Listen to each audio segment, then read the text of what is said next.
Hoy vamos a platicar algunas formas de gestionar el miedo, tanto en niños chiquitos, que es tan importante, como en adultos. Vamos a definir el miedo como la emoción primaria que nos ayuda a detectar alguna amenaza. Esa es su función, a detectar alguna amenaza que esté poniendo en riesgo nuestra vida. El miedo se encarga de la supervivencia del ser humano. Por lo tanto, todo ser humano tiene miedo. Esto es algo que de entrada, si lo podemos entender, podemos empezar a gestionarlo. ¿Por qué? Porque hay muchas ideas erróneas como adultos en una sociedad donde lo que se intenta es que el miedo no se reconozca. Inclusive en estas creencias que se dicen y se viven, que se dice, yo no tengo miedo. Yo no tengo miedo, yo estoy bien, yo siempre hago las cosas, pero no tengo miedo. Y cuando nosotros hacemos esto, lo único que estamos haciendo es reprimiendo ese miedo y haciéndolo a veces más grande y proyectando en nuestra vida los miedos en la forma de relacionarnos.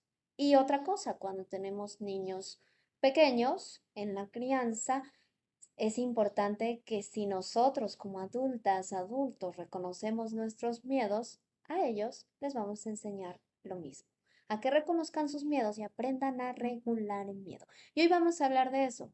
Te voy a dar varios puntos para que se pueda gestionar ese miedo. Número uno es motivar a manifestar las emociones para aprender a gestionarlas. Es decir, reconocimiento de emociones de miedos, porque los miedos se curan mejor al manifestarlos que ocultarlos. Esto es súper importante. Si yo oculto mi miedo, lo hago más poderoso y más fuerte. Dos, detectar qué genera miedo para poder gestionarlo o neutralizarlo. Cuando sientas miedo, es importante que digas, siento miedo por esta razón. Siento miedo a las arañas, siento miedo a hablar en público. Ya lo tienes detectado. Hacemos una evaluación cuando detectamos el miedo. ¿Por qué? La evaluación va a ser, ¿ese miedo pone en riesgo mi vida?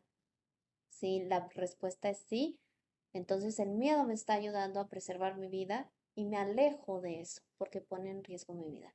Pero si la respuesta es no, quiere decir que es un miedo irracional. Si es un miedo irracional como el hablar en público, porque en realidad eso no pone en riesgo nuestra vida, entonces voy a empezar a reconocerlo para gestionarlo y después traspasarlo. Pero no lo puedo traspasar si yo no lo acepto.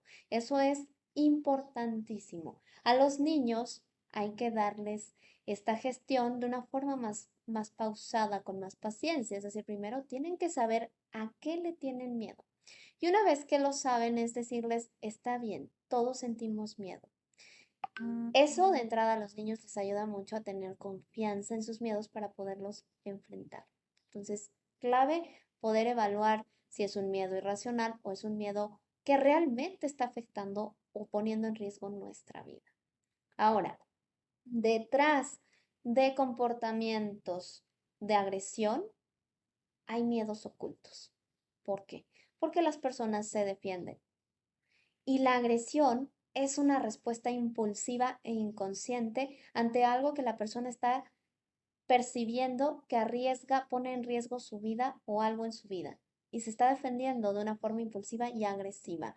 Cuando nosotros detectemos comportamientos o conductas agresivas, ya sea en la propia persona o en los demás o en los niños, ojo con esto.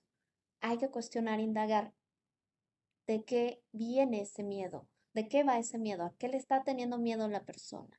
Ahora, la agresión puede ser desde pasiva y activa. La agresión puede ser psicológica o física.